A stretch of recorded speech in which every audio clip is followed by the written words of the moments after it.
Thank you, Jesus. Ina mikono yako juu. Endelea kumwambia Mungu asante. Asante kwa Jumapili ya leo. Jumapili ya uponyaji. Mwambie tu asante kila mtu kwa za kinywa chako. Baba, ninasema asante kwa uponyaji.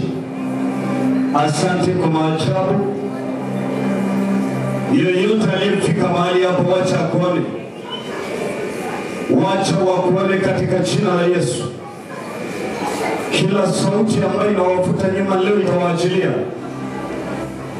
Kila ugonjwa ambaye umetengenezwa leo utaharibiwa. Kila jeneza lilotengenezwa leo litaharibiwa. Katika jina la Yesu. Tumoja yenye mikono juu, sema baba yangu, baba yangu. Baba yangu, baba yangu. Yesu sema baba yangu, baba yangu. Siku ya leo, ninaomba usinipite. Ninaomba unifungulie. Ninaomba uniponye. Katika jina la Yesu. Kila madhabahu inayocheza na maisha yangu, sema iharibike. Sema iharibike. Sema iharibike. Sema iharibike. Ndio nikono sema kuanzia sasa. Kila ugonjwa ndani yangu anza kutafuta mlango wa kurudi kwa adui zangu, shamba ya wangu, katika jina la Yesu. Nitatoka nikiwa mzima, nikiwa nimepona, nikiwa mwenye nguvu, nikiwa natembea kwa jina la Yesu. Yesu makofi. Ongeza tena makofi. Naomba ukae kidogo. Haleluya. Wangapi wako tayari kumwona huyu Yesu? Are you ready? Are you ready?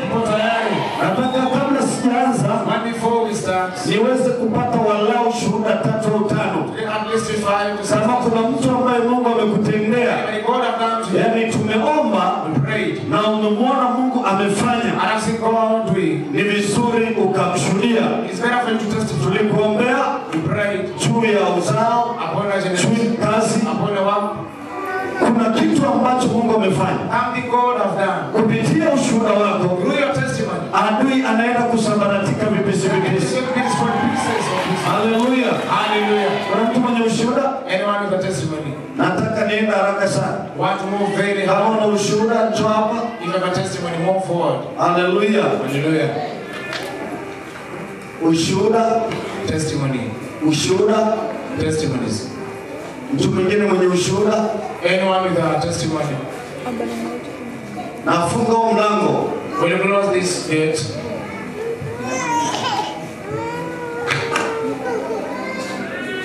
nafunga mlango. You close this gate. Unasema mimi naitwa fulani kutoka sehemu fulani. Somebody from somewhere. Mungu amenitendea moja mbili tatu. God have done to you 1, 2, 3. Amen. Amen. And unasalimia, unawaambia watu sauti ya Yesu. Wanaitika amina.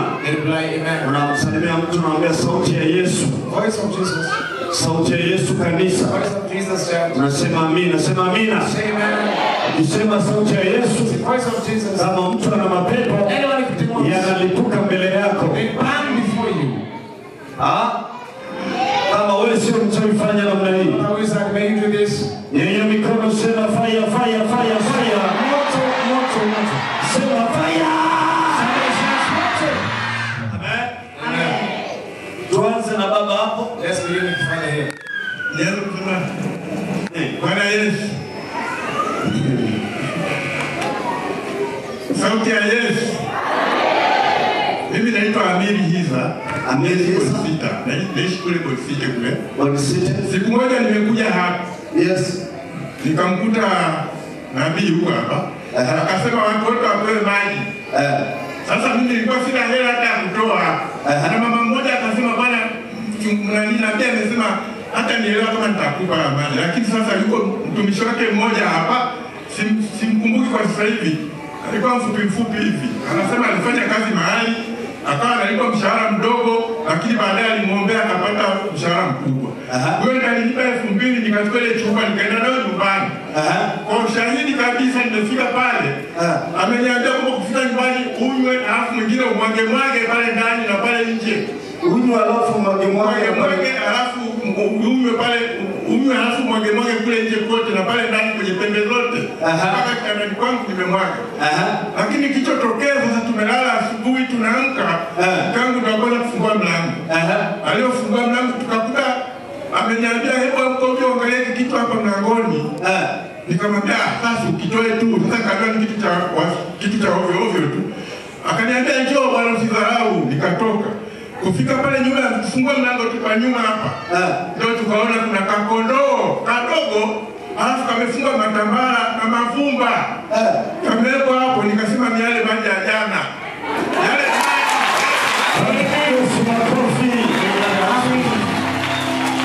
Yale maji yanafanya kazi. Amen. Mimi naamini jambo ambalo nimefanya kazi. Hata kama nilikuwa naumwa mguu bado ulikuwa hujapata nafuu. Leo nimekutana na nabii, nilitaka nionane naye kwa macho kwa macho, maana tunaonana hapa. Lakini kwa hata kanionane naye kule ofisini. Sasa nikatoka nyumbani saa moja. Nikatembea kwa mguu na uma sasa moja. Singeingia kama singeweza. Sasa kufika mbele kidogo kuna kijana ananifahamu, alikuwa anapita na gari. Akasimama. Lakini nimeshatembea kama kilomita moja. Akasimama akaniambia twende, nikaingia. Anaona ndani, akaenda maombezi. Akaniambia ingia twende. Kuja hapa akaiona shuka wapi, hapo tunatuma barabarani. Akanishusha hapa. Ndio nikasema sijui nitawahi, nikiangalia saa inaenda kwa saa 2. Nikasema nitamwahi kweli. Nikaja moja kwa moja nikajikokota, nikifika hapa nikamkuta kijana mmoja tukasalimiana.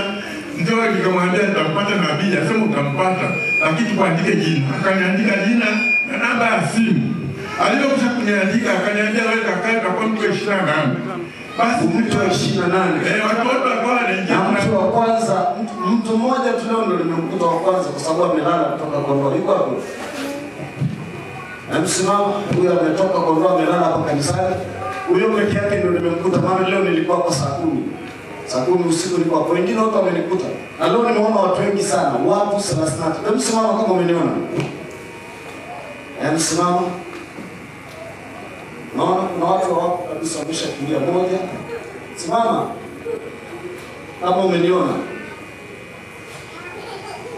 1, 2, 3, 4, 5, 6, 7, 8, 9, 10. Wako wachache, wako 21. Wako 21 na 22 ni mama, 23. Watu wengine 10 wameshaondoka. Yaani wananiona waondoke, si ndio hivyo? Na mali na bajue sasa. Hamna shida, nafahamu.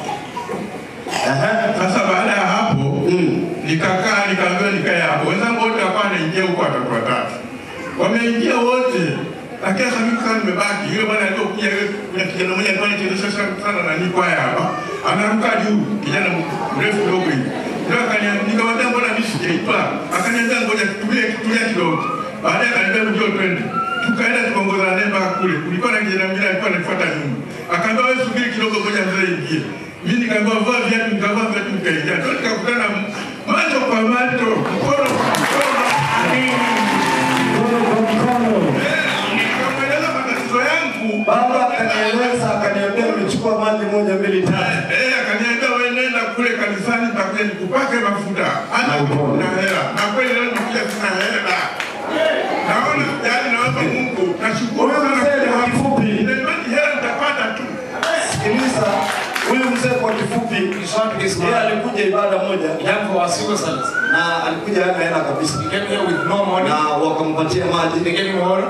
Akaenda akatumia. He went out of like them. Sasa aliniuliza kitu kwamba aliambia ni mmoja mfanya kazi kwa Kondoo. Work and found a sheep. Lakini nikamwambia wakati nimeshika mikono yake, nikamwambia roho Mungu ananionyesha kuna mganga. There is a witch doctor. Kuna mganga. There is a witch doctor ambaye amekuja kukuua. Came to kill you. Ili achukue uganga kwa sababu baba naye ni mganga. His father also is a witch man. Sikika umenielewa vizuri. Kwa hiyo huyu naye ni mganga, also is a witch man. Sasa hivi wanamrusha lake akitengenezea watu dawa na kurusha. Walinirusha, kuna mmoja amechukua milioni 1 na 500,000. Anamrusha mzee sasa hivi. Mwingine amesema atanitea gari. Wamekufanyaje mkuu? Mkuu nilianguka kwenye gari, nikaenda kupima nikapatikana na kreti hapa. Sasa kreti kwa sababu ni gari tumeenda hapa. Nimetumia kisa naona mguu unakuwa moto, kiuno chote moto. Alafu siwezi kutembea na mkono unauma hapa, nikitembea kama nafanya paralyze. Yesu ni mganga wa waganga. Jesus is a physician. Hello. Hello. Aya, tuende kwa mama. Let's go. Sauti ya Yesu. Kanisa sauti ya Yesu. Mimi na sababu ya kumshukuru Mungu kwa sababu nilikuwa na changamoto ya binti yangu anaanguka na kuzimia, lakini siku ya Jumamosi tulifika hapa akiwa amefungwa kabisa. Amefungwa na kamba? Ndio. Yes. Lakini Mungu nimemuona Mungu kwenye madhabahu, kwa hiyo mpaka sasa hivi mtoto anaendelea vizuri, hajaanguka tangu tulipofika hapa. Yesu makofi, Yesu makofi. Mtoto wako ni wapi? Jana aliondoka na dadake walielekea Babati, wakachelewa kurudi, kwa hiyo alichelewa kufika. Wewe jana. Sijaweza kuja. Lakini hajawa tena kichaa. Hajakusumbua tena. Hajafungwa tena na kamba. Leo nitakuombea mara moja. Na utapona kwa jina la Yesu Kristo. Amen. Amen. Nani anaamini Yesu anaenda kuponya? Who trusts Jesus is going to deliver you? Karibu mama. Welcome mother. Kanisa la Yesu. Sauti ya Yesu. Sauti ya Yesu. Sauti ya Yesu. Sauti ya Yesu. Sauti ya Yesu. Namshukuru Mungu maana nilikuja wiki iliyopita. Jumapili iliyopita. Unaitwa nani kutoka wapi? Mimi naitwa Salome, natoka Mtoambu Serera. Mtoambu Serera. Yes. Nilikuja wiki ile ilikuwa inaandikwa kwenye vitambaa mahitaji. Yes. Sasa nilikuja siku hiyo nilikuwa sina hela ya kuweka juu ya mahitaji yangu. Nilikuwa na kijana wangu amepotea miaka 10 afiki nyumbani na miaka 10 afiki nyumbani. Afiki nyumbani. Kila kinanga siku akitokea akaja haja anaondoka. Ni kijana mkubwa ambao umri wake ulikuwa ni wa kuoa na mke. Lakini nilikwenda nyumbani nilipigia simu nikampata nikamwambia ndakurushia hela njoo. Maana sasa nilisema namba nikamtafuta nikaona kwamba itakuwa ni gharama kubwa. Wala ujui yuko wapi? Yeye yuko Loliondo huko. Sasa nilipoenda juzi nikamrushia hela akaniambia ametumia hiyo hela jana ninapokuja huku nikamrushia hela akaniambia niko njiani. Asema ameniambia kwamba yuko njiani lakini gari limeharibika. Nikasema kwamba Mungu nimemuona hapo kwa sababu najua kwamba atakuja tu nyumbani kukaa. Lazima aje na akae kabisa. Ongeza makofi tena. Increase our hands again. Let's go. Ile sadaka yangu niliahidi siku ile vile vitambaa juu ya maadui zake na familia yangu. Na uliwaandika? Niliwaandika wale maadui. Na naifanyia kazi yao. Amen. Waka hapo. Kuenda.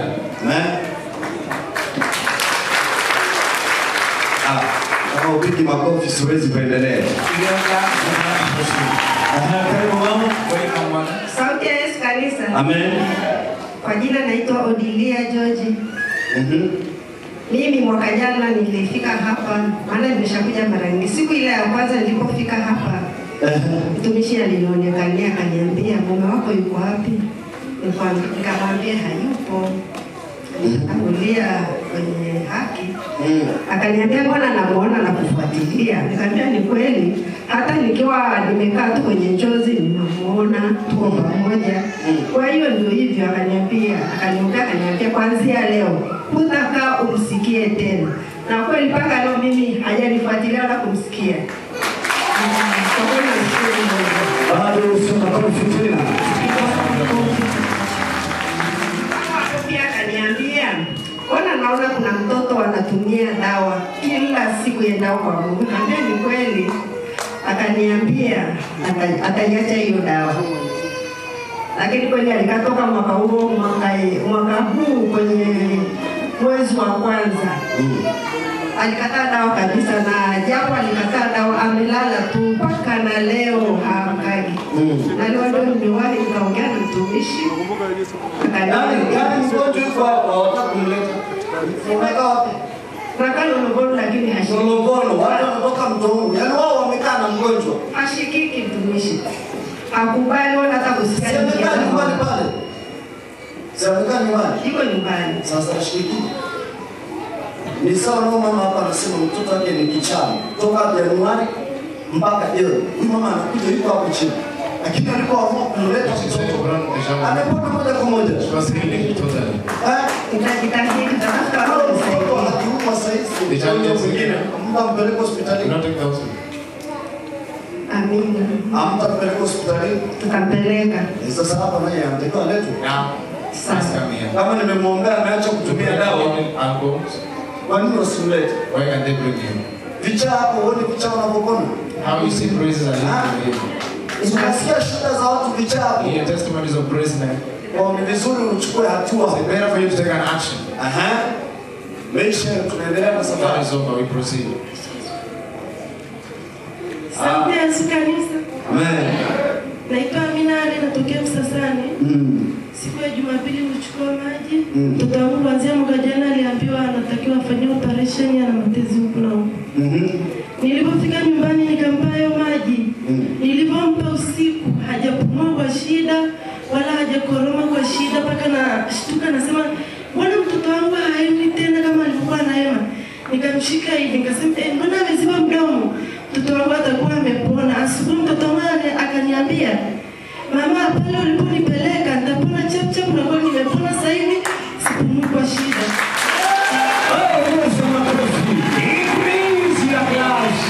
Sifa zote na utukufu tunamrudishia nani? Praise and glory we give to. Sema amina. Wangapo wako tayari? Kama umemaliza nyanyua mikono juu. May you raise up your hands. Sema baba yangu, baba yangu. My Father. Mungu wangu, Mungu wangu. My God, my God. Bwana wa mabwana. Naomba leo niponye. Naomba leo nikuse. Naomba leo kuse familia yangu. Chochote kibaya. Kilichoshikilia familia. Sema iharibike. Sema iharibike.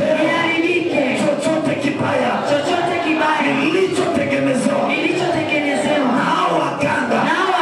Na hao washirikina. Na hao mwanamke. Hao mwanaume. Leo atapigwa. Sema apigwe.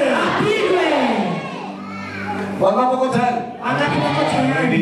Leo Today, wangapo na daktari? how many of you have that? Nataka nifundishe kwa dakika 5. You want to teach for a few minutes.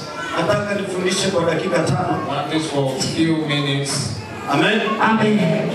Leo kichwa cha somo kinasema Our subject today says kuvunja agano la umaskini, breaking the covenants of poverty. agano la damu ya umaskini, damu ya Covenants umaskini. of poverty blood. Sema damu ya umaskini. Of poverty. Haleluya. Amen. Hallelujah. Na nataka nifundishe kwa dakika 15 peke yake. I want to teach for only Kwa hiyo 15 nataka minutes. unisikilize. So I want to listen carefully. Na mahubiri haya yanachukuliwa. And our preachings are going. Kwa hiyo hakikisha kwamba mtoto wako ametulia, asisumbue kabisa. So ensure your child is Yaani mtoto akisumbua akatembea hapa moving here. ina mzima. Will punish. Kwa hiyo hakikisha kwamba mtoto atembee. So ensure your children are not moving. Amen.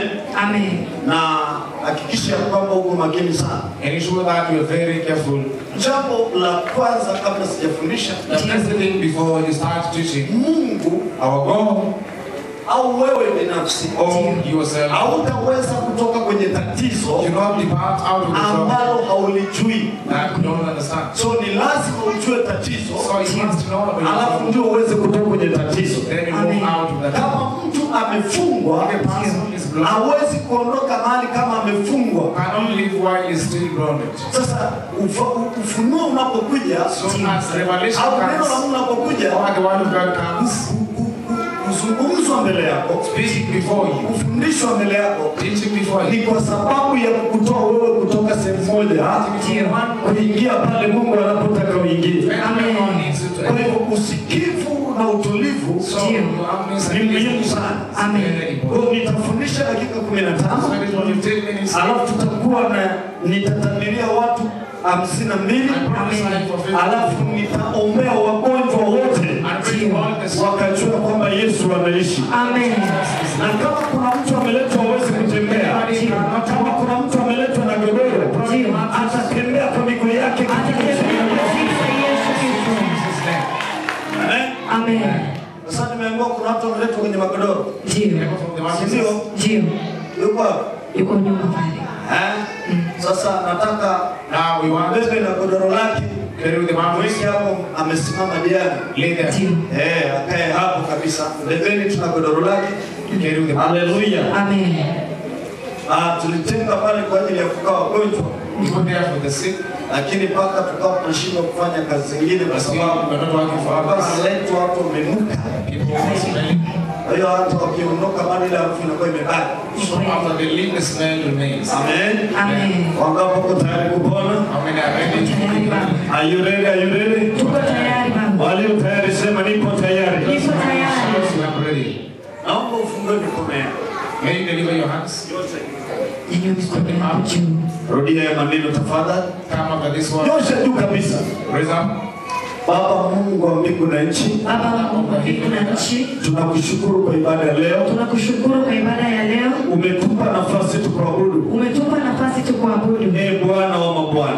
Bwana wa mabwana. Na kusiuponye kila mmoja. Na kusiuponye kila mmoja. Gusa maisha yao. Gusa maisha yao. Gusa watoto wao. Gusa watoto wao. Chochote kilichojificha. Chochote kilichojificha. Baba yangu kaonekane. Baba yangu kaonekane. Katika jina la Yesu. Katika jina la Yesu. Amen. Amen. Pigie Bwana makofi na vigelegele kama mimi.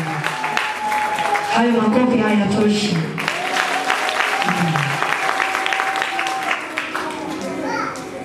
Naweza kuona. Nani amekuja naye? Ungemelishwa.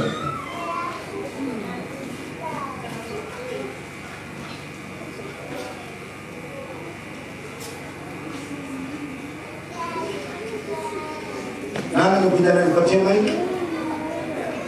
Nani wako huyo? Mtoto wako kusumbua muda gani? Kama mwaka mmoja hivi. Mwaka mmoja. Ndio. Amepoza.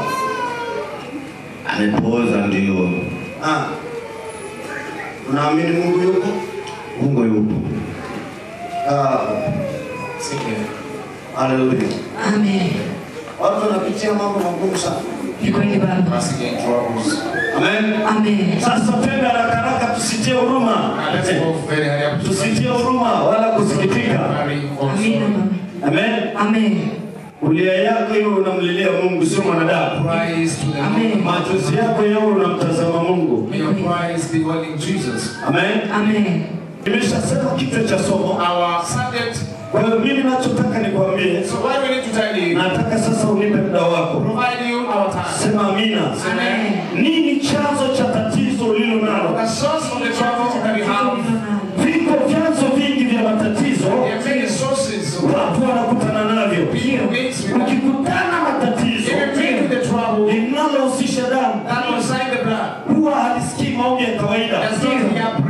Lina uwezo, tatizo la damu lina uwezo wa kumvunjia mchungaji heshima.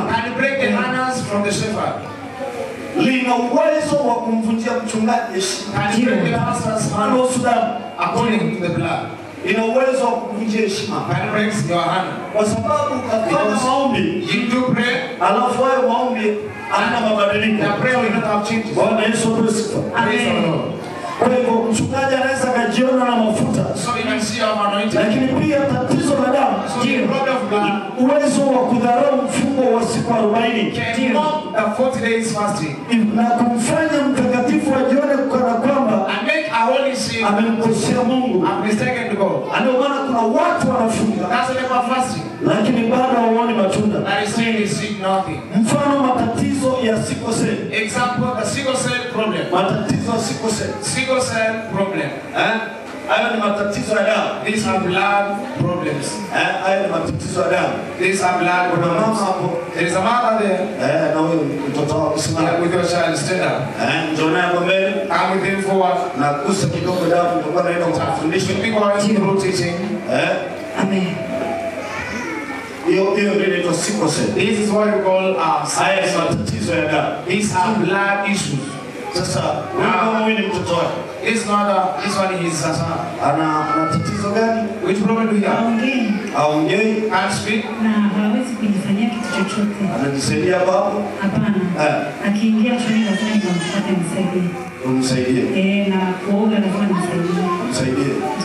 Haya, ana miaka mingapi? Hawezi 28. Sasa hii ni matatizo ya nini? These are problems of what? Umeambiwa na miaka mingapi? 28. 28 years. Asante, naomba ukae. Thank you. We are just now. Hiyo ndio inaitwa siku sasa. That is what we got. Just have you seen. Leo ndio mwisho wa tatizo lako. Maybe the end of your trouble. Amen. Pesa. Saratani. Pesa. Saratani. Kansa yoyote. Any cancer inahusisha damu. was showing the blood. Kama kuna mtu ana kansa. So if anyone with cancer here. Kansa. Lakini pia HIV. Also ukimwi. HIV ni ugonjwa unaokaa ndani ya damu. HIV is a disease that dwells in blood. On vitu vinavyojificha. Cancer nayo inakaa kwenye damu. Also live in the blood. Unakuwa na kidonda kinachotoa maji. Number one, giving out water. Na hiyo tatizo haliwezi kuisha hivi. That trouble cannot end in normal way. Kwa sababu ni agano la damu. Because it's a blood covenant. Ukichaa. Grace. Ukichaa. Craziness. Ukichaa ni tatizo la damu. Craziness is a blood issue. Ukichaa ni tatizo la damu. Craziness is a blood issue. Magonjwa ya kurithi. Inheriting diseases. Ni watumishi wachache sana. And very few servants wanashughulika nayo matatizo. Ni wachache sana. Very few. Nataka nikwambie. I want to tell you. Tatizo lolote linalohusisha damu yako. Unahitaji damu. You need the blood. Unahitaji damu kuondoa juu ya damu. You need the blood to move the blood. Yaani kama watu wamechinja ng'ombe. Wakatoa damu kwa ajili yako. Unahitaji damu kuitatua hiyo tatizo. You need the blood for solving that. Hauwezi ukaitatua kwa maji. You cannot solve this one. Hauwezi ukaitatua kwa mafuta. Unahitaji damu nyingine itakayopambana nayo. Amen. Bwana Yesu apewe sifa. Amen. Tatizo linalohusisha damu. Huwezi kuliondoa kwa maombi ya kawaida. You can't move out with normal prayer. Ndio maana Mungu alipotaka kuikomboa dunia. That's why God need to redeem the world. Kwa yeye ni Mungu. For his God. Angeweza kutamka neno lolote. Could speak any word. Ya kwamba hiyo hivi na ikawa hivi. It is and be. Lakini ili kuweza kuikomboa dunia, but for redeeming the world, alifanya kitu kimoja. He did one thing. Ilibidi imwagike damu msalabani. The blood fell from the cross. Ndio wokovu au uponyaji uweze kuzaliwa ndani yako. Amen. Katika jina la Yesu. Amen. Naongea na mtu. I'm speaking to someone. Naongea na mtu. I'm speaking to someone. Kama ukiwa na tatizo, if you have trouble, linalohusu damu, that must sign the blood. Wewe damu hiyo lazima ikufilisi. The blood must oppress. Kama una damu ya umaskini, you have poverty blood, lazima ufilisike. You must fall. Kwa maana kuna watu walikuwa matajiri. The people who are rich. Nataka tuangalie Luka. Want to look the book of Luka 8:43. Luke 8:43. Naomba unisomee. May we read? Itasoma Luka 8 mstari wa 43. Nataka Joyce asome. Joyce read first. Luka 8:43. Luke chapter 8 verse number 43. Changamka haraka. May you do it earlier. Ni vizuri kaandika neno na uelewe. It's better for you to write the word and understand. Na kama kuna watu wako chooni, wako nje, wako dukani, the toilet from the shop, saa yako ya kufunguliwa imefika. Your deliverance time is now. Naomba ingia ndani. May you come in. Changamka. Please go ahead. Amina. Biblia inasema. Inasemaje? Na mwanamke mmoja. Na mwanamke mmoja ambaye ametokwa na damu muda wa miaka 12. Ametokwa na damu miaka 12. Aliyekuwa amega Usome amani. Amen. Luka 8:43 Biblia inasema. Na mwanamke mmoja ambaye ametokwa na damu. Ambaye ametokwa na damu muda wa miaka 12. Miaka 12. Aliyekuwa amegharamiwa mali zake zote. Aliyekuwa amegharamiwa mali, kijiko, anauza kijiko. Ameuza ploti, ameuza nyumba, amegharamiwa. Kwa tatizo la damu, so the blood is tatizo la umaskini, ni kugharamia. Kwa huyu mwanamke anatoka na damu bleeding miezi 12, 12 months, mara 12, 12 times, miezi 12, 12 months. Toka mwezi wa Januari. From January. Ni matatizo tu. Troubles only. Mwezi wa pili. February. Mwezi wa tatu. Mwezi wa nne. Ni kutoka na damu. Only believe. Amegharamika mali zake. So it's all of us. Anaenda kusema. Ndio. Kwa kuwapa waganga. Kwa kuwapa waganga. Kwa kuwapa waganga. Waganga ni wezi. Which doctors are robbers? Anayeponya ni Yesu. The one who delivers is Jesus. Ndio unaona waganga wenyewe wanamtafuta Yesu. Which doctors are seeking Jesus? Sijui kama unanielewa vizuri. I don't know if you understand well. Kwa hiyo akagharamika akiwapa waganga. Giving the witch doctors. Huyu mwanamke alikuwa na this one had them. Akauza kwa sababu sold them because ya tatizo la damu. Of the blood issue. Ya tatizo la damu imemtoka. Of the blood issue. Huyu mwanamke and this woman alichinja kuku nyingi. Alifanya vitu vingi. Did a lot of lakini ile damu ilikuwa bado inamtoka. Lakini siku moja alisikia habari za Yesu Kristo. Ya kwamba Yesu anakuja kwenye that Jesus coming to this. Sasa mwanamke akasema. And the woman said. Akaazimia moyoni. Akasema nitapita. Niguse vazi lake. Na maandiko yanasema alipomgusa Yesu ile damu ikakoma. Maana kama kutana na mwana wa Adamu. Unahitaji damu kutoka kwa damu. Kama una ugonjwa usiosikia damu. Leo kwa damu ya Yesu. Lazima ikuachie. Mikono sema lazima ikuachie. Ukitaka pepo atoke kwa ulaini. Ndio. Sio kutoka kwa jina la Yesu. Cast in Jesus name. Kwa jina la Yesu. Cast in Jesus name. No. Ukitaka atoke kwa ulaini. Cast easier. Wewe mwambie na kulisha damu ya Yesu. Kulisha damu ya Yesu. Kulisha damu ya Yesu. Huyo pepo ataondoka maana ndio nusu yao. Amen. Na kuombea leo kwa jina la Yesu. In the name of Jesus. Hali kuna tatizo kwenye familia. There is a trouble in your family. Damu ya Yesu ikanene. Damu ya Yesu ikanene. Damu ya Yesu inene. Wapo kutani. We are ready.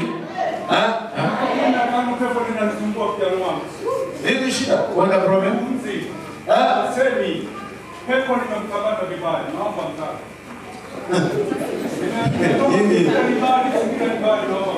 Singida. Jina la Yesu. Kwa jina la Yesu nimekuja jana kutoka Singida. Nimekusikia kwamba wewe utaniwezesha. Naomba kijana wangu apone. Akuwezesha nini mzee? What are they going to do? Huyo ni Yesu. Amen. Hebu mlete kijana. Baby person here. Wanaanza kuchangamka. Amechangamka baba. Jambo sitaki kuombea watu wakati not to pray while we are preaching. 36 years. Amekuwa yuko kwa mwana na miaka mingapi? How old is he? 36 na mnafanana kweli kweli. And you're similar. 36. Kuna mahali nimeliwa hela kwa waganga wa kienyeji, nimeenda Mirembe hospitali wakidai kwamba labda alivuta bangi, lakini hakuvuta bangi, ni pepo. Pepo nimemkamata. Ameanza ni tatizo lini? Ilianza 2010. 2010 kwa sawa kabisa. Ndio. Anakuwa na tatizo gani anafanyaje? Yeye hazungumzi lugha, yaani hatuwasiliani, anazungumza kinyume cha yale tunayotaka kujua. Alafu hajui kwenda choo mahali popote, hata sasa hivi akitaka anajisaidia tu. Anaanza kusoma mimi mwenyewe na mtunzo miaka yote. Unaweza kuona ile tatizo? Sasa hawawezi kuletwa. They cannot come. Kama hawamoni. They cannot come. Tuwaona hapa. Jua kuna waliopona. Na leo hakuna hata mmoja ataondoka na tatizo la mimi nakwambia. Mzee kae kwanza. Nikianza uponyaji. Nataka kwanza nikueleweshe. Mrudishe tu siogope mzao. Amen. Nakusaidia. Amen. Ndio. 2000 na ngapi na? Haya ndio miaka mingapi? 15. Alafu inakuwaje mtu ndio anaondoka anapanda gari mwenyewe anacheka anaongea. Anapendeza sana. Unataka kuniambia Yesu hayupo? Yesu yupo. Wangapi wanaamini? Angalieni vizuri. They wasn't clear. Sasa hiyo Now that's why haihitaji maombi mengi does not need normal prayer. Ila haihitaji maombi ya kawaida. Inahitaji mtu ambaye amepewa hiyo neema na amegundua chanzo ni nini. Katika jina la Yesu Kristo. Yenyua mikono sema amina, amina, amina. Yesu sauti yako sema amina. Say amen. Yule mwanamke alipomgusa Yesu, Jesus, aliweza kupona hapo. She was healed there. Lakini tatizo la ugonjwa wake, trouble her sickness, ilikuwa ni kutokwa na damu. Was bleeding. Hilo tatizo la mke wako rafiki yangu ni damu. The issue of your wife is a blood. Ni damu. That's the blood. Kwa kuna mtu aliwahi kuparalyze kwenye familia. Somebody paralyzed. Ambaye ni bibi yake. Oh, the grandmother. Ndio. Ndio. Bibi yake aliwahi kuparalyze. Ndio. Ndio chanzo cha tatizo la mke wako. That is the source of your wife's family. Prophesy. Kwa hiyo yule ananyuke. For that woman to rise, anahitaji vitu vitatu. She needs only 3 things. Kwanza anahitaji kukutana na mtumishi sahihi. She needs to meet the right one. Namba 2. Number 2. Huyo mtumishi anahitajika ajue chanzo cha tatizo. Namba 3, alishwe damu ya Yesu. Hiyo tunatoka. Wangapo kwa tayari? Haupo tayari? Ukikutana na tatizo la damu, as you encounter the blood issue, ni changamoto sana. It is a trouble. Biblia inasema, the Bible says, kuna mtu anaitwa Charles. There was somebody called Jesus. Na kuna mtu anaitwa Naaman. And somebody called Naaman. Sasa Naaman alikuwa na ukoma. Now Naaman had leprosy. Lakini alipokuwa na ukoma, and when he had leprosy, akaenda kwa mtumishi wa Mungu. Went to the man of God. Yule mtumishi wa Mungu. And the man of God akapewa agizo. Was given a decision. Akaambiwa amwambie Naaman. Sorry, Naaman. Ajichonge katika maji mara 7. Into the water 7 times. Na hiyo maji and the water mara 7 atapona. 7 times to be healed. Na tunasema atapona. Amen. Alipopona, kuna baba mmoja, there is one father ambaye ni mmoja wa watumishi. Sasa Naaman alipoleta zile sadaka, after Naaman brought the sacrifice, yule mtumishi alimwambia sizihitaji. So we don't need. Amen. Amen. Sizihitaji. We don't need. So kila sadaka unaweza kupokea. Not every sacrifice you can receive. Zingine zinakuja kama mitego. Other comes like snaps. Sasa hivi kwetu kwa mfano alikuwa na makimu mengi. Had a lot of covenants. Sasa kwa hivyo yule jamaa akachukua. So the man took.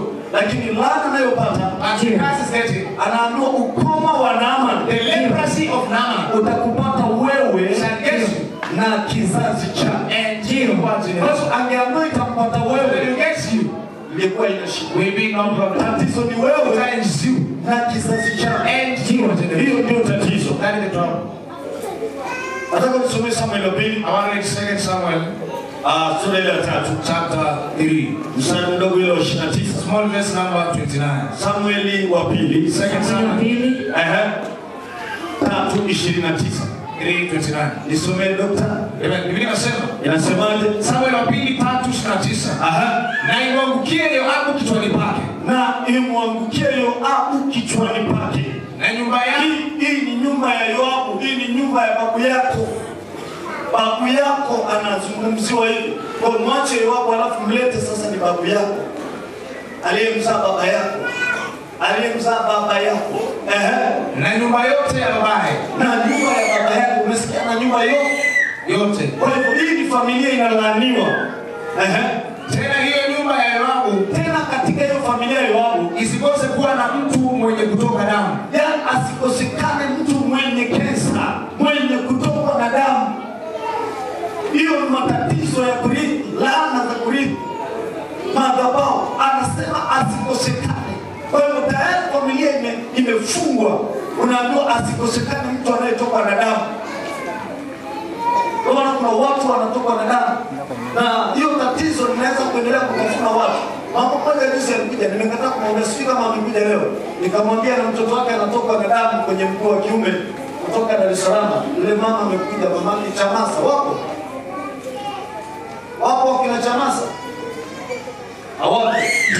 Sasa kwa hiyo ni kama laana. Kwa hivyo ile nimemwambia leo tutamwombea. Nisoma yule mama mimi nimemwambia leo tutamwombea. Wala alikuja ni mama pekee. Lakini wao hawajaja. Yaani wako busy kidogo. Kwa hiyo ni tatizo la maana yake imeandikwa asikosekane. Kwa hiyo ina maana tukimwombea akapona atakosekana. Asikosekane mtu wa kutokwa na damu. Asikosekane mtu. Kwa hiyo kuna laana inatengenezwa kupitia damu. Wengine mnalishwa nyama kwenye ndoto na ndipo asikosekane. Not miss. Atoke na damu. Please. Awe hivi. Be this. The other one in the issue of blood. Au aliye na ukoma. Au aliye na ukoma. Asikosekane mtu mwenye vidole 6 na hivyo vidole vimeliwa. Na kichwa inatoa unga lakini unga huwezi kupikia ugali. Asikosekane. Endelea. Au mwenye kuhitaji fimbo. Au mwenye asikosekane mtu endelea unasoma juu. Endelea kusema. Soma maandiko. Au mwenye kuhitaji kuanguka kwa sio nasema au mwenye kutegemea fimbo. Yaani asikosekane mtu ambaye anategemea fimbo. Kwa kuna watu ambao sio wazee lakini wanategemea fimbo au asikosekane. Asikosekane. Maskini kwenye nyumba. Asikosekane mtu anayetumia fimbo, kwa hiyo anatumia fimbo anatembea. Asikosekane. Angalia tatizo la damu. Hiyo liko ndani ya familia. Au mwenye kuanguka kwa upanga. Au mtu ambaye atakuwa anakufa ajulikanaje amekufa wapi. Amekufa kwa upanga, anapigwa na watu, anapigwa tu, anakimbizwa, anadhulumiwa tu. Au mwenye kuhitaji chakula. Au mwenye kuhitaji chakula. Kwa hiyo ndani ya familia asikosekane maskini. Na ndio maana kuna watu ambao wametoka huko vijijini, wamekuja kupambana mjini. Mtu anafanikiwa kufika mahali fulani, anajikuta ameuza zile vitu. Damu ya kwao inamwambia wewe huwezi kuwa tajiri peke yako. Ni lazima nikushushe. Ndio wanasema aliye juu. Kwa hiyo damu inakungojea hapo chini. So the blood is waiting for you there. Lakini nataka nikwambie aliye juu. Kama wote kufuata baki wenyewe huko. Mjadili. Asikosekane. Unaweza kuona maandiko hili. You can see that scripture. Unapambana kiasi gani kwa strong for how? I want to tell you something. And understand it well. Kama baba yako, if your father na mama yako and your mother walikutana wakakuzaa, and deliver to you, kama kuna uwezekano wa wewe kuzaliwa, baba yako alikuwa na ukimwi, your father had HIV, kama wanaweza kukuzaa mtoto mwenye ukimwi, can deliver you with HIV, alikadhalika wanaweza kumzaa mtoto maskini, they can deliver a poverty, alikadhalika wanaweza kumzaa mtoto mwizi, they can deliver a robber. Angalia anasema Daudi, say this David, mimi naliumbwa katika hali ya uovu. I was created in sin. Baba yake Daudi na mama yake, the father and mother of David, walikutana baa, alafu wakabeba mimba. The mother was pregnant. Kwa hiyo unabeba mimba baa, as you receive pregnancy from the mother, utachukua umemzaa David, you deliver a brother. Unapokuwa huyu baba anakuwa this father king, anaitwa Yoab, anaambiwa ndani ya familia, within a family, ameachiliwa laana nyingi sana. There's a lot of asikosekana anayetoka na damu, asikosekana kipofu, asikosekana mwenye ukoma, mwenye kutegemea fimbo, mwenye ambaye anahitaji chakula, with the need of bread. Kwa hiyo kama ukizaa mtu namna hiyo, so if you deliver such kind of person, au mwanamke ukikutana na mtu kama huyo, lazima mnaenda kuzaa kitu chenye you must deliver something with that person. Baba anaelewa. Amen. Haujanielewa vizuri. Maovu yanafuatilizwa, anasema mimi I am the God. Nitawafuatilia maovu ya baba zenu. The evils of your father. Kizazi cha 3 hata cha 4. The 4th generation. Sikiliza. Listen. Yesu mwenyewe, Jesus himself, aliwahi kuongoza ibada ya watu 1,000 people. Akapona mtu. Only one person was here. Kwa hivyo mimi natamani mtu mmoja tu. Only one person here. Aweze kupona leo. Amen. Huyo mtu ni nani? Asa kama ni wewe yenyewe mikono. It is you. Raise up your hand. Na urudie maneno yako kwa sauti. And hear this word in that voice. Sijasema unyanyuke. I'm not saying to stand up. Sema rudia maneno. Just repeat this word. Na kwa imani. By faith. Yenyewe mikono, sema katika jina la Yesu Kristo. In the name of Jesus Christ. Bado sisikia. Sema katika jina la Yesu Kristo. In the name of Jesus Christ. Damu yoyote. Iwe ya mnyama. Iwe ya ndege. Iwe ya kuku. Iwe ya mbuzi. Iwe ya kondoo. Iwe ya chochote.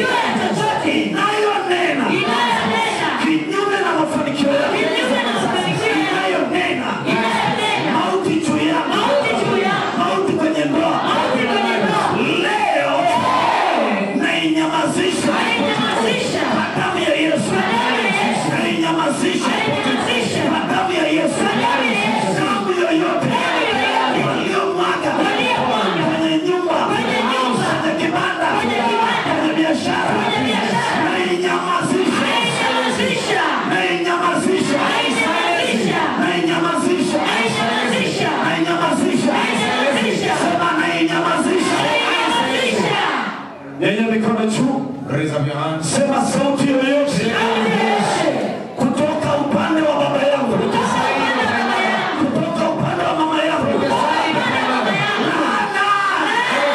niachie, niachie, niachie, niachie, niachie,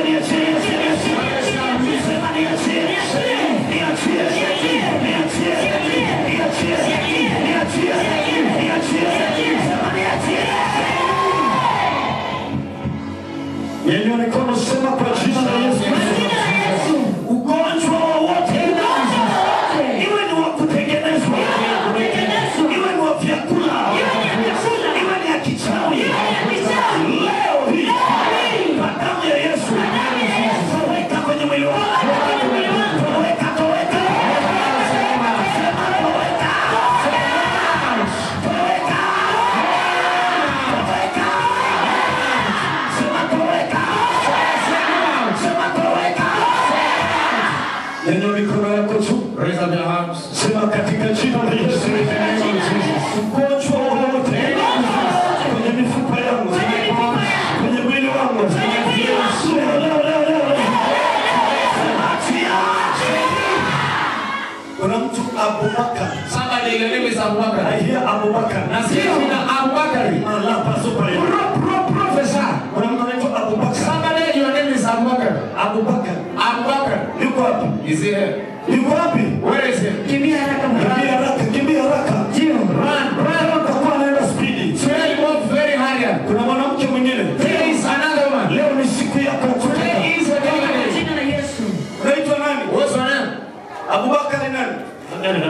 Simama hapo niangalie vizuri. Hold the prophet this way. Yesu anakupenda. Jesus loves you, brother. Mara kwanza kufika. What's wrong with you? Kwanza ni kwache kwanza. Hakikisha nikikutabiria. Hakikisha nimekuombea.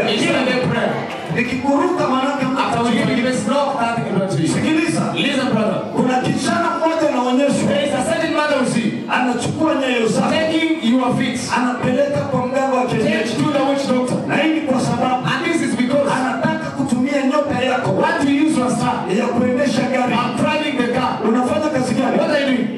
Tabiri baba. Tabiri. Bado na kazi. Say are you working? Bado na kazi. Say are you working? Kwenye nini? Magari ya shule. School. Wanakunyang'anya hiyo nafasi. They move out the chance. Lakini leo tunawapiga kwa jina la Yesu. Wewe ni dereva. You are a driver. Kuna kijana anataka There is a man kunyang'anya hiyo nafasi. want to move out your chance. Unachukua nyayo wakapeleka kwa mganga wa kienyeji. Lakini leo wamepeleka vitu vyao. Wakaachilia. Mbele wamelala. Wapi kuna kitu kinafanyika. How many is that for you? Concern your life. I deliver you. Na kufungua. I hear Anton. Who is Anthony. I hear Anton. Nasikia jina Anthony. My God. Oh, wow. Professor. Siku zako za kulia Your zimeisha. days of prayer are over. Where you from? Tokea Kusero. Usoro. Siku zako za kuteseka Your zimeisha. days of praying are over. Naona mtu anagaidi wazungu. Somebody guiding the wise man. Ndio ni mimi. Unafanya kazi gani? Fighting the Gari. Naona ukipata I kazi. think you're getting a work. Naona ukipata kazi. Unataka kusema? Ndio sema. Ukija na nani? Nimekuja mwenyewe. Ukija mwenyewe. Nimesema. Yesu anakujibu leo. Jesus. Kuna kazi nzuri sana. Naona ukipandisha I'm wazungu. seeing going to the mountain. Anton. Na nakuona utaenda Ujerumani. You go to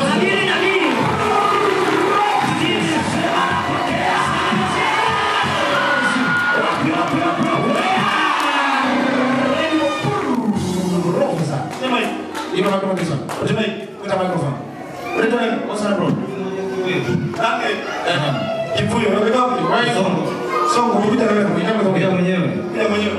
Yes, sir. Yesu anataka kutoka kwenye madhabahu. Amen. Who is saying I don't know?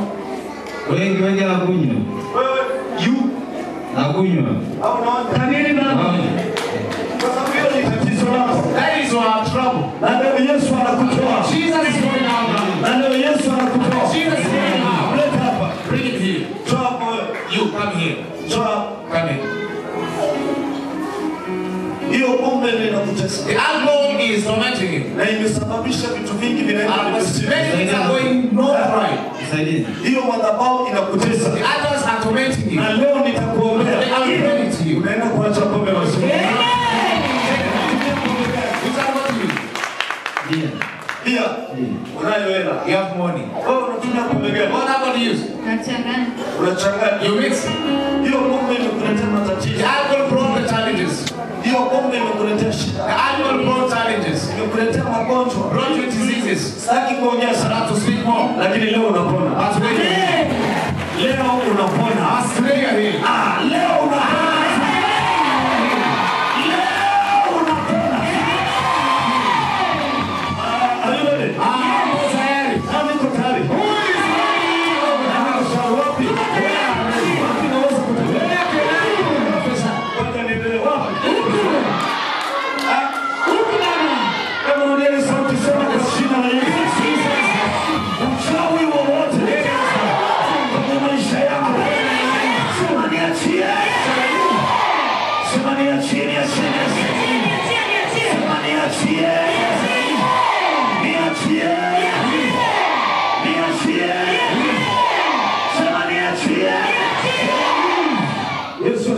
That's not a voice. People are very slow. There are 7 women here. You are the next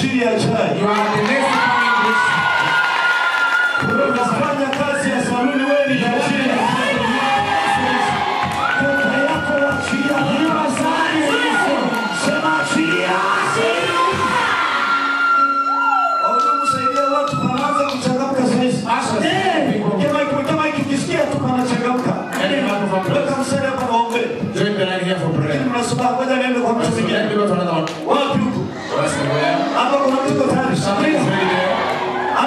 Here.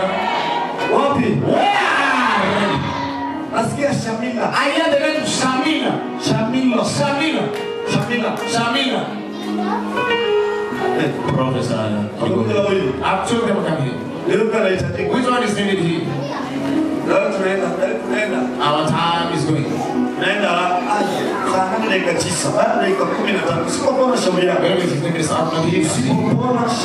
Even here is up to you. Wapi nipite? Where else I can go? What's the name? Only. Na akili timamu. Are you bright? Umezaliwa mwaka gani? 96. Kipindi 29. Unaitwa nani? Mila Kimani. Unamwita Mungu. You need God. Tabiri baba. Naona agano la utumwa. The covenants of slavery. Na ile agano la utumwa linakuja sasa. Slavery is coming. Umekuwa ukiishi maisha ya umaskini. You are living poverty life. Maisha fulani. Certain life. Naona agano kwenye shida kwenye ndoa. What's your husband? Wita. Calling. Nahitaji kuombea. We need to pray to you. Shamila. Shamila. Hiyo ndoa yenu imepona. Your marriage is here. Baba, katika jina la Yesu. Father, in Jesus' name. Nimevunja agano la utumwa na the covenants of slavery imekuwa. Amen. Nakuja kwako. Unaitwa nani? Shamila. Shamila nani? Rajabu. Rajabu. Hamisi nani wako? Kakangu. Kaka yako. Tabiri nabii. Uko wapi? Nipo Moshi. Nani anahusika na mambo ya mandazi? Who is concerning the purpose? Ni mimi hapa. Tabiri nabii wa Bwana. Unafanya mambo ya mandazi. Njoo leo Yesu anakutoa kwenye umaskini. Yesu anakutoa kwenye matatizo. Katika jina la Yesu. The name of Jesus. Na kwa damu ya Yesu. And the blood of Jesus. Kuna mtu kule namuona. Somewhere there I see you. Ni anaitwa Jeremiah. Your name is Jeremiah. Anaitwa Jeremiah. Your name is Jeremiah. Naona agano la utumwa. Sing a comment. Slavery. Unaitwa nani? What's your brother? Unatokea wapi? Unanyosama. Unamhitaji Mungu. You need God. Nani unafanya kazi ya ulinzi? Who work at the security? Tabiri nabii wa Bwana. Wewe. Unafanya kazi ya ulinzi. You work at the security. Ndio toka hata leo. Agano la utumwa. The covenants of Unahitaji kutoka kwenye utupu. Anayetaka kutoka sema ninaondoka. Sema ninaondoka. Anasema hata leo ametoka ni wapi? Kama umetoka hata you from jana ndio nimeingia usiku jana nikatoka asubuhi nikaja leo. Nimetoka asubuhi kaja leo. Ndio mko. Haya. Kweli Yesu ni Bwana. Japo wengi mabwana.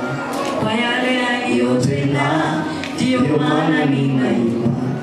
Kweli Yesu ni Bwana, tena ni mkuu sana. Hakuna wa kulingana, japo wengi kwa Bwana. Kwa yale aliyotenda ndio maana ninaimba. Viwete na vilema wakitembea, mimi nimeona.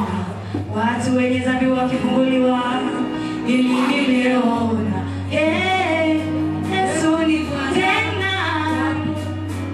Kuna kulikatapo ikiwa kwake aliyotenda ndio maana ninaimba. Kweli Yesu ni Bwana tena ni mkuu sana. Hakuna kulingana, japo wengi wa Bwana. Yale aliyotenda ndio maana ninaimba. Unaelewa ama umekata? Yesu ni Bwana. Jesus is Lord. Japo na bwana yako. But still you have your husband. Wewe na bwana yako. You and your husband. Yesu ndio Bwana. Jesus is your Lord. Hiyo yako ni copy. Yours is a photocopy. Si usema amina? May you say amen? Are you ready? Go tayari. Oh, nasema. Kwenye wimbo. Unapenda mteremko sana. You love gentle. Unapenda mteremko sana.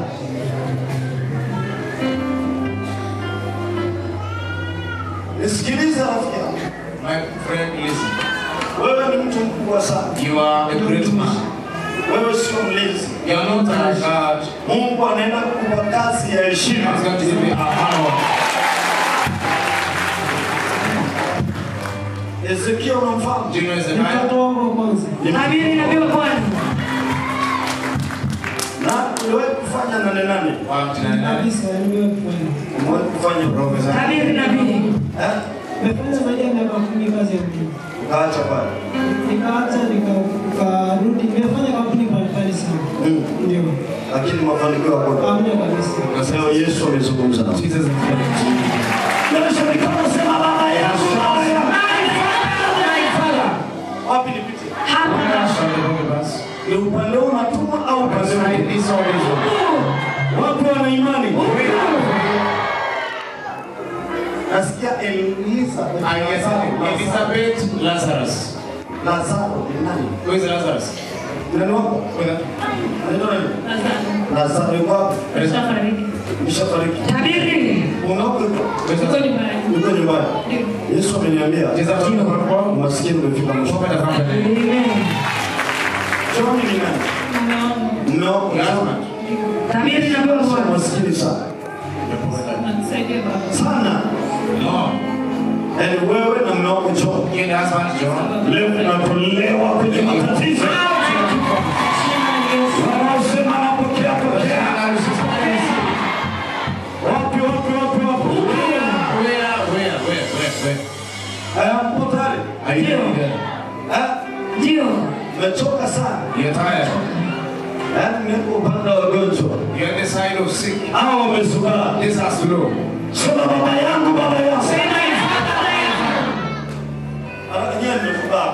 You're slow. So haya niombe wagonjwa. want to pray to the sick. Nataka tudili na wagonjwa. Ile One day the sick, are you ready? wagonjwa wapo. The sick are there. Siwezi kuwafuata, wako wengi We sana. cannot follow them. There are many. Nataka kuombea wagonjwa tu. We pray to only the sick. Kwa sababu naona eneo la unabii na Because the kataa. progress is not going well. Mimi naongea You speak, natabiri. you prophesy. Naona watu wamesimama. As the people are all standing. Halmashauri ya mikopo. These are represented for. Wakapokuwa tayari ni waombe. How many are ready now for prayer? Tuanze maombi. Ndio. Tuanze maombi. Ndio. Tuanze upande wetu. Naomba maji tano. kwa ajili ya watu 5 wanaenda kupona. Ilianza mdogo wake, akaja kwa mtoto, leo iko kwake. Na ikausha ile tatizo.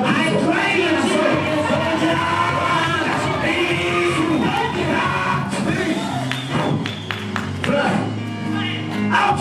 Toka! Toka! Toka! Out! Out! Toka! Nilipona kifafa. Demon of epilepsy. Come out! Toka! Toka! Come out! One, baby! Out!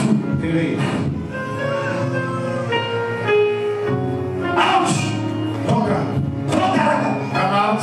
Immediately. Let her go. Sema leo! Hakuna uchawi juu ya umefunguliwa. You are delivered.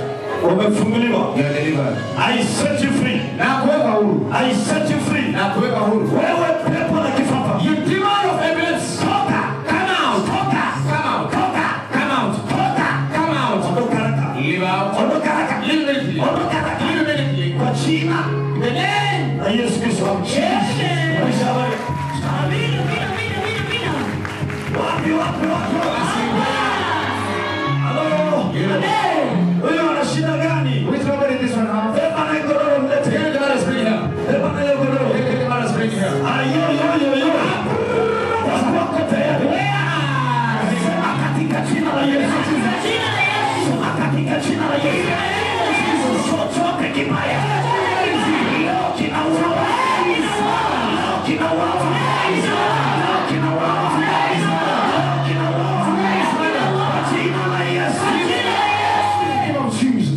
Are you ready? Yes. Are you ready? Wangapo tayari? Amen. Nyosha mikono. Please stretch up your hands. Hey, watu wamekonda. Oh, people are thin. Mtoto macho, roho inaenda. The spirit of God. Amepoza. Paralyzed. Makalaba yana. Prophesy and go to Pasa. Nyanyua mikono juu. Somebody raise up your hands. Wangapo tayari kufunguliwa? Are ready for deliverance. Fungua. Open this word. Wangapo tayari kufunguliwa? Are you ready? Yes. Are you ready? Uko tayari? Simama sema kwa jina la Yesu. Ugonjwa wowote ndani ya mwili wako leo hii niachie.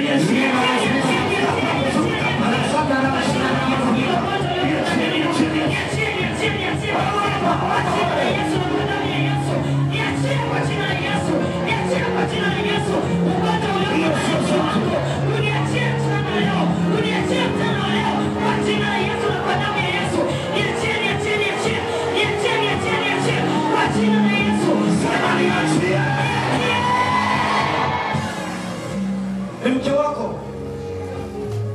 miaka na miaka, panda hapo juu wakone.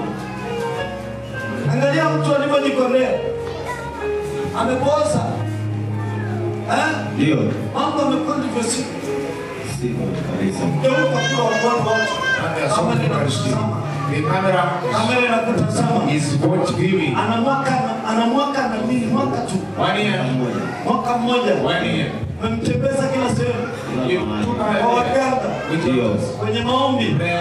Hili tatizo ni la damu. The trouble will sign the blood. Usikie wanasema mdogo wangu mama yangu. The young one, the mother. Alafu nilikamia pamoja. Shida ito hapa. Chochote kinachokula familia. Leo iko kwa chini. Watake. Wasitake. Leo kapona. Leo kapona. Are you ready? Yes. Wapi nipite? Where shall the prophet pass? Wapi nipite? Where shall he pass? Hello. Amen. Tunaenda kuachilia maombi. We will prepare him. Juu yake. Upon her. Kama aishivyo Mungu. As our Lord lives. Hata asipo. Even if not. Asipotembea. Not works. Lakini kuna kitu Mungu atafanya. But God shall do. Amen. Amen. Mimi. You. Sio mponyaji. You are not a healer. Madaktari wanapokutibu and the doctors treat you. Mungu ndiye anayeponya. Mimi naomba. So we pray. Lakini kuna nguvu itamponya. We deliver. Lazima uamini. So you must believe. Mtu aliye paralyzed. Maanake viungo havifanyi kazi. The organs are functionless. Kama itembei. The blood is not moving. Kuna watu wameparalyze mikono, paralyze their legs. Kuna watu wameparalyze mwili, paralyze their flesh. Kuna watu wameparalyze mkono, paralyze their hands. Kuna watu wana vitu vingi, have a lot of issues. Maana yake unahitaji damu moja. You require one issue. Nayo ni damu ya Yesu. The blood of Jesus. Kuna watu wamekaa. Look at people sitting down. Wewe usitembea. That cannot move. Jipange utatembea leo. Everybody walk today. Hawako tayari. They are not ready. Hawako tayari. They are not ready. Nani yuko tayari? Who is ready in the house? Nani yuko tayari? Somebody who is ready.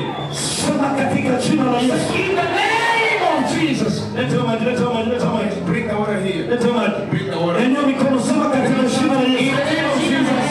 Kila sauti. Any voice. Sauti ya magonjwa. Sauti ya mauti. What is her name? Asha. Naitwa Asha. Her name is Asha.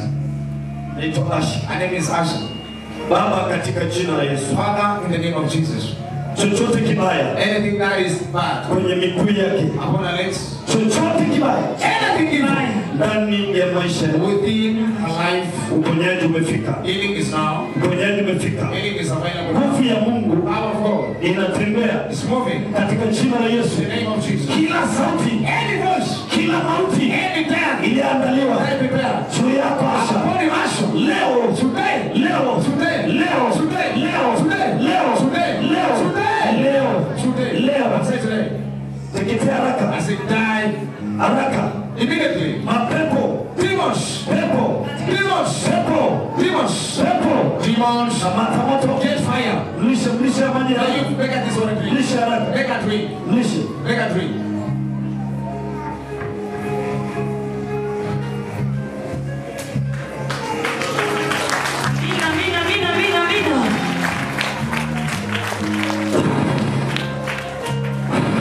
Nyanyue. Okay, raise our hands. Nyanyue mikono. Raise our legs. Raise our hands. Nyanyue. Lift her. Lift her.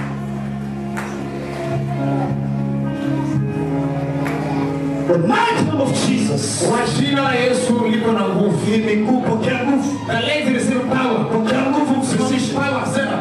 Msimamishe. Make a stand. Kaza miguu. Straighten your legs. Straighten your legs. Kaza miguu. Live out now. Live out. Come out. Come out. Come out. Come out. Out. Focus. Pepo, pepo, pepo, pepo, pepo. Demons. Pepo, pepo, Demons, come out. Demons. Demons. Demons. Demons, come out. Come out.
ni mkutana. Mumeleka ikalea tafsiri kile kona. Sikuishi. Nijana na kare pia nakupeleka sehemu. Niko huku nimebeba dunia ya pili wale.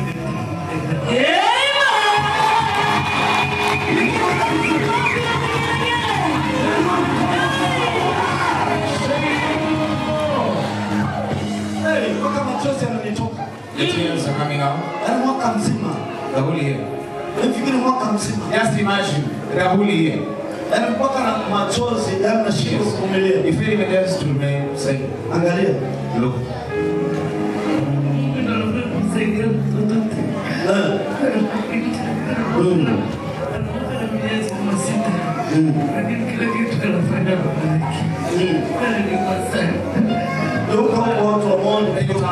People can see you.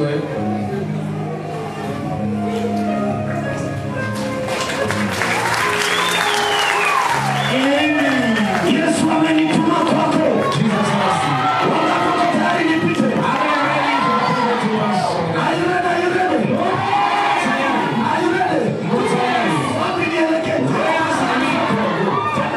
Can you move now?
Simama.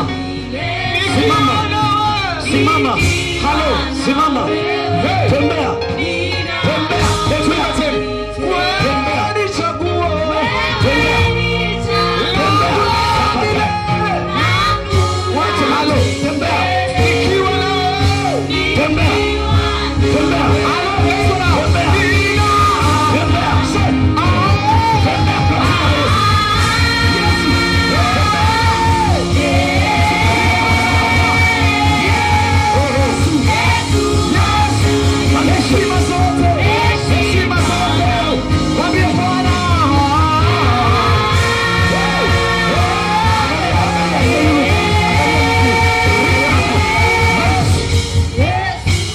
Angalia miguu, naombea miguu imeisha skeleton. Angalia, funua mguu, funua, angalia.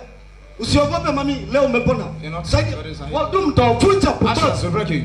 Yaani hamna mtu nyuma yake. Nobody behind. Angalia mtu huyo miguu. Look this leg. Nani amekuja naye? Who came with her? Njoo hapo, njoo. Come here, may you come here. Usinishike mama, Yesu yuko hapa. Jesus is here.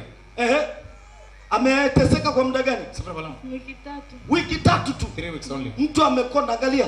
Can you look this? Angalia mtu amekonda. Angalia hiyo miguu. Tembea kasi, nifuate. Leo umepona kwa jina la Yesu. Amen. Wapi? Tembea. Tembea tena. Umeshapata nguvu. Tembea kwa jina la Yesu. Shetani na aibishwe. Katika jina la Yesu. Shetani na aibishwe. Katika jina la Yesu. Tembea mami. Umepona. Amen. Umepona. Amen. Heshima. Unaelewa kinachofanyika? Do you understand what is going on? Ama uelewi? Why don't understand? Angalia. Can you look? Mtu atembei wiki tatu tu Cannot walk, only 3 weeks paralyzed. ameisha. Was over. Ujui ni nini? You don't know what is. Wamempima hospitalini They told what? Asema na kisukari. She has diabetes. Hiyo kisukari imeisha. That diabetes is over. Tatizo lolote, Any trouble linalohusu damu, that is in your blood, leo tunakulisha damu ya Yesu. of Jesus. Anaamini sema anapokea. Receive. Kisukari, Diabetes. Yesu anakuponya. Jesus is delivering Baba, you. katika jina la Yesu, Father, in the name of Jesus, natangaza uponyaji. I declare healing. Pepo la kisukari, Demon of diabetes. pepo la sukari, Demon of diabetes. yeyuka, Cool. toka, Come out. toka, Come out. toka, Come out. wewe chini, You demon. chini kisukari. Demon of diabetes. Sikia hii sauti. Hear this voice. Toka. Come out. In Jesus Kwa name. jina la Yesu nguvu. Patie maji, May you give her water. patie maji. Give her water. Kunywa. Drink. Mami, kunywa Mother, maji. drink this water. Yaani ndio nimekukamilisha, unaenda You kukimbia. are going to run. Unakwenda kukimbia. You are going to run. Naitwa Nabii Emmanuel Your Kumai. name is Prophet. Nabii wa sauti ya Yesu. Kule mwisho mnaona? Somebody, are you seeing there? Unaona kule mwisho? Do you see from the back? Njoo na mtu. Come and see a spirit. Akuruhusu sivuruge viti, njoo Do muone. not destroy the chairs. Come and see. Njoo ona. Come and see. Mwingine amepooza huyu hapa. Surprise, this one here. Njoo. May you see. Nataka wagonjwa. Hata kama One kuna is- mgonjwa atembee. Anyone cannot walk. Nataka mnipe location. God give us a location. Location. Location. Wapi. Na kuombea kwa jina la Yesu. I pray to you in Jesus' name. Machozi yako yajayo Your coming tears yatakuwa ni machozi ya furaha. will be the joys of happiness. Ulikuwa unakaa Sale, nani amekuleta huko? Who brought you? Huko nilikuja kwa kakaangu kutibia hospitalini. Hospitalini. Akawa na majirani zake, wakamwalizia akanileta. Jirani zake. Na mdogo unachanika? Ile ya kula nilikuwa sikula, lakini sifanye kitu chochote kwa hiyo kama. Ukila inakuaje? Sina hamu. Una hamu. Na nguvu zikakuisha. Na ulikuwa vizuri? Wala siwezi kutembea na kushuka kitandani wala kufanya chochote. Huwezi kutembea wala kushuka kitandani? Haya, tembea sasa. Okay, walk now. Wapi nipite? Where? Shakarogo. Nyosha mikono, nyosha mikono. Raise up your hands. Sema kwa damu ya Yesu. Laana yoyote. Madhabahu yoyote. Kutoka upande wa baba yangu. Kutoka upande wa mama yangu. Sema ninachiondoa. Kwa damu ya Yesu. Choma na nyoka. Choma kwa damu ya Yesu.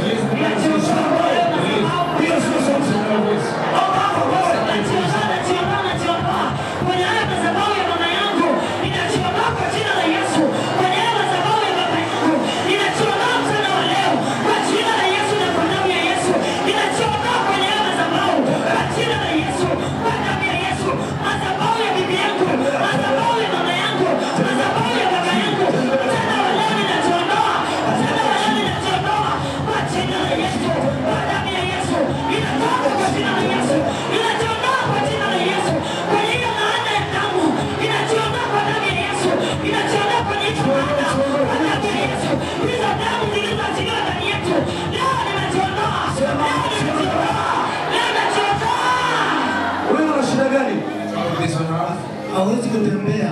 Nimepeleka hospitalini tokea Magomeni tukaburudisha temu yenye shida. Vipimo vinaonyesha kwamba ana ugonjwa wote, lakini ana hema, hawezi kutembea kabisa. Hawezi kutembea. Bring the chair. Hawezi kutembea. Natokea Waduli. Unduli. Ukamkalisha. Okay. Wakapoka tayari. Amen. Ready? Mwambie binti atembee. This lady walk. Akanyage chini. Sit down, sit down. Maana leo siruhusiwi hata kumruhusu mgonjwa mmoja aende akiwa mgonjwa. Unatakiwa uende ukiwa umepata kazi. Wale wanaotafuta kazi. Wale walioshikwa na madhabahu ya madeni. Naachilia damu ya Yesu. Ni nani wako? With this ring. Ni mtoto wa mama wangu. Ni mtoto wa mama wako? Ndio. Wewe ni shemeji yako. So he is your in-law. Leta maji, leta maji. Bring the water. Haya, chukua haraka, changamka. Haya, kunywa. Now drink it. Kunywa maji. Drink this water. Mtoto wa mama. Tosha, usimalize. Kuja kualisha hapa. Hii inaamsha tu. I just shut it. Baba, katika jina la Yesu. Father, in the name of Jesus. Ninaongea na wewe jini. I speak to this demon. Ewe jini. You demon. Toka. Come out. Toka. Come out. Chini. Demon. Ondoka. Leave. Achia. Leave. Wewe pepo. You demon. Ondoka kwenye kifua chake. Move out of my chest. In Jesus mighty name. But you know, let's be now. Haya simama. Now stand up. Na utembee. And move. Nifuate. Tembea kwa jina la Yesu. Patia Yesu makofi ya juu. Useme ni Bwana. Inua mikono, useme ni Bwana. Inua mikono, useme ni Bwana. Inua mikono, useme ni Bwana. Inua mikono, useme ni Bwana. Inua mikono, useme ni Bwana. Useme ni Bwana. Ni Bwana. Sema Siwe anatembea. She's working. Patia mic. Anakimbia. Ndio. Lakini alishinda kabisa, ametolewa shuleni form 2. Form 2? Kule nani alirudi nyumbani. Yuko form 2 sasa. Ndio alitakiwa afanye mtihani wa form 2 lakini alirudishwa amelazwa hospitalini kuanzia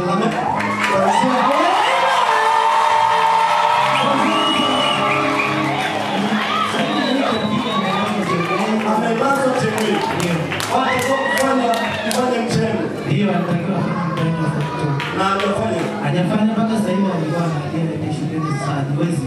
Hadiwezi. Hadiwezi. Huyo hapa anakimbia umemwona Zizani.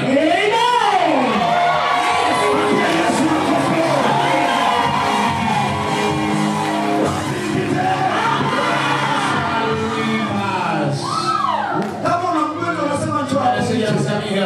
Leo unamalizana na hiyo ugonjwa. Wapi niche? Wapi?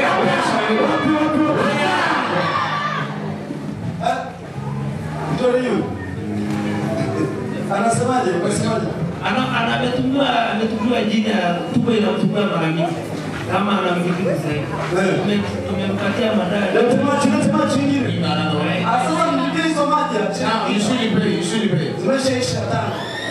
Mgonjwa serious unamtaka. Ukitaka tu maji pia kwako. You are paying viewers and then bring. Fungua. Hiyo bilioni imetumwa vimeisha. Hiyo haraka. Drink it. Hiyo nusu hiyo nyingine unaenda kutumia kwako. Baba katika jina la Yesu. Father, in the name of Jesus. Ewe chini. You demon. Na vidonda vya tumbo. Kauka. Dry. Mama umeponywa. Father, you heal. Tembea kimbia. Run. Huku tembelea kimbia huku. Run there.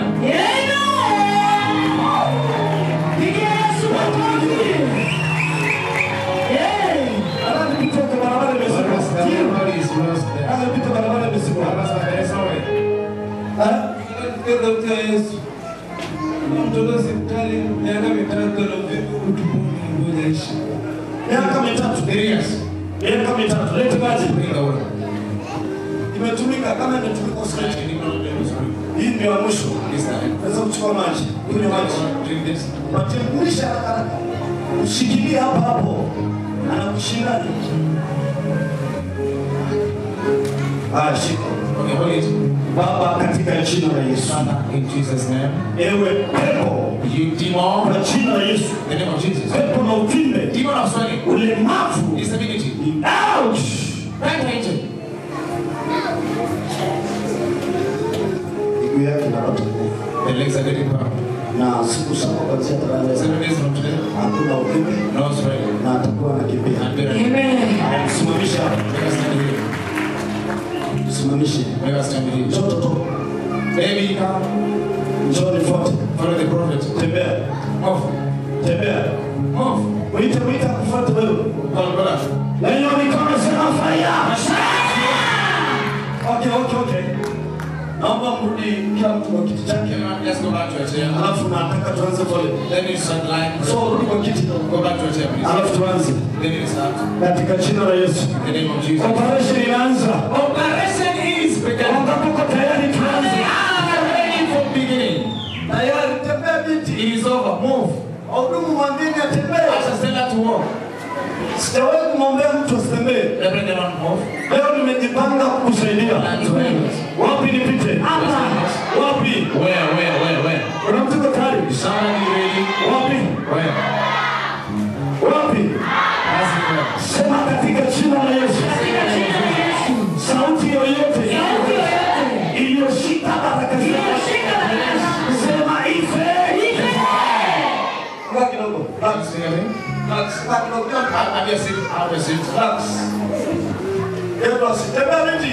Move lady. Unatakiwa uondoke na uende shule. You should go back to school. Na yule Masai ukafanya mitihani. And they must go and do exam. Na utafaulu kwa jina la Yesu. And do it well in Jesus' name. Hiyo damu inayekataa usisome. The blood rejecting your studies. Utasoma kwa jina la Yesu. Amen. In Jesus' name. Na nasema watoto wako ni vichwa. Sema vichwa. Yes. Leo nataka nikuombe. Today I want to pray to you. Na leo ndio mwisho wa ugonjwa wako. The end of your disease. Come here. Bring it. So end. Mwisho wako. Kwa maana kufungua. Open this water. Fungua. Open. Just mama hapa. Come stand here. Stand here. Simama hapa. Haya, kunywa. Okay, drink this water. Wadukani maji kwa Asha, stand behind. Kunywa tena. Drink again. Okay, time. So. Okay, funga. Close it. Nyanyua mikono. Okay, raise up your hands. Baba, katika jina la Yesu. Father, in the name of Jesus. Vita vimekwisha. Wars are over. Kwa kupigwa kwako. For your strike. Vita vimekwisha. Wars are over. Ewe chini. You demon. Ewe pepo. You demon. Ndani ya huyu baba. It is Father. Ondoka haraka. Live out. Ondoka haraka. Live out. Ondoka haraka. Live out. Achilia mikono. Leave his hands. Haraka. Hurry up. Haraka. Hurry up. Free. Huru. Nakuweka huru. I set you free. Macho yako yanakwenda kuona. Your eyes are going to see. Macho yako yanakwenda kuona. Your eyes are going to see. Ewe pepo na You pressure. demon of pressure. Ewe pepo na giza. You demon of darkness. Out. Kuja nje. Free. Huru. Toka haraka. Come out immediately. Achia mwili. Leave the flesh. Achia miguu. Leave the legs. Achia. Leave him. Achia. Leave him. Come out.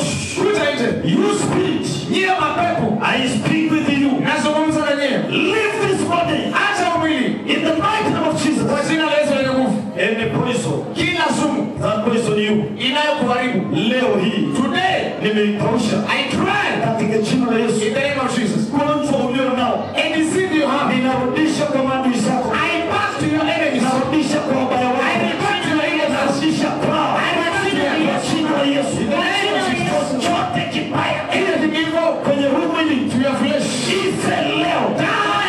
Ife leo. Ife leo. Die today. Kwa jina la Yesu. In the name of Jesus. Amen. Piga makofi na Wapi, wapi, wapi? We are ready. Hapo sawa, hapo sawa. You are not today. What happened? Umechoka. You're tired. Dua yawe.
You will not pray for me. Mungu amekutoa kwenye mateso. God has it out of the torments. Mungu amekuponya. God have delivered you.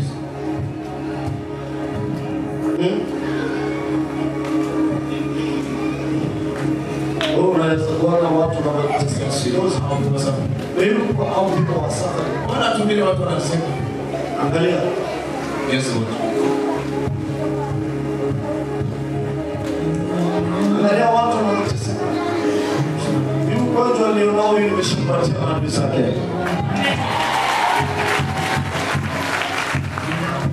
Shetani ameua kila kitu. Amefika mahali anatafuta roho yako. Anahakikisha unakosa tayari. Anahakikisha unaenda kanisani unatabiri. Lakini nataka nikwambie leo nguvu utakayotoka nayo hawataamini kama ni wewe. Hawataamini kama ni wewe. Leo kama ukiamini damu yoyote nene na kinyume chake. Leo tumenyamazisha. Wapi ni vitu? Sasa umechoka. Sema hata. Msaidie. Kisha kunyima. Ndio unasemaje? Naomba nisaidie muombe kijana wangu hapo. Naamini kwa jina la Yesu Kristo. Naamini. Naamini. Ninataka uamini alafu ndio nifanye kazi. Naamini. Wangapi wanaamini jamani? Angalia watu wanaoteseka. Yes, Lord, help people. Wangapi watembee? It is unbearable. Baba ninasogea. Baba ninasogea.